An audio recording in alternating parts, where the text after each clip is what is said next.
Vivant toutes les deux à la campagne et adeptes des promenades en pleine nature, Michel et sa mère Danielle connaissaient les risques liés aux piqûres de tiques.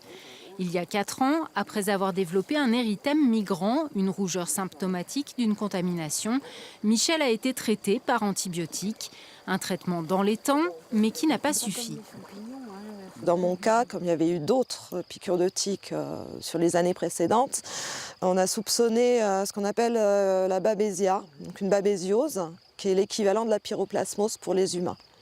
Et effectivement, ça fait partie de ma maladie, donc c'est une co-infection et j'ai une babésiose assez ancienne qui interfère au niveau du traitement et de l'efficacité des traitements.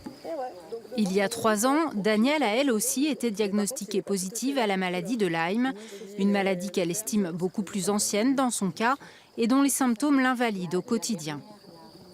Ça a été des vertiges, des nausées, des problèmes oculaires aussi. Et ensuite, de plus en plus, même actuellement, ça fait 1 an que ça me quitte plus, des douleurs musculaires, articulaires, difficultés à marcher. Leur quotidien à toutes les deux, c'est aujourd'hui une batterie de médicaments, antipaludéens, phytothérapie, huiles essentielles et parfois cure d'antibiotiques. Au-delà des douleurs, elles sont victimes d'une fatigue chronique et d'accès de dépression. Les 2 femmes sont suivies dans le Puy-de-Dôme par un médecin formé à la maladie de Lyme. Mais pour trouver le traitement adéquat, c'est un tâtonnement permanent.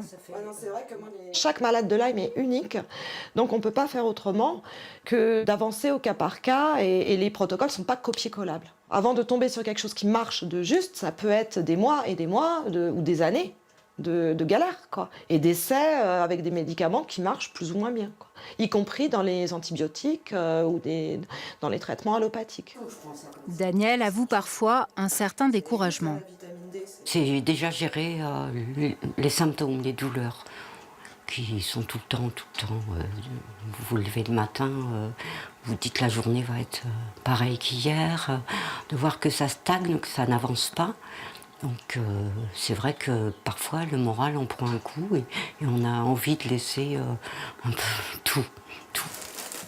Depuis 2 ans, Michel est la représentante de l'association France Lyme pour les départements de la Creuse. Elle anime des cafés-rencontres, des stands d'information et organise des conférences médicales. Faire de la prévention sur la maladie de Lyme est devenu son nouveau combat.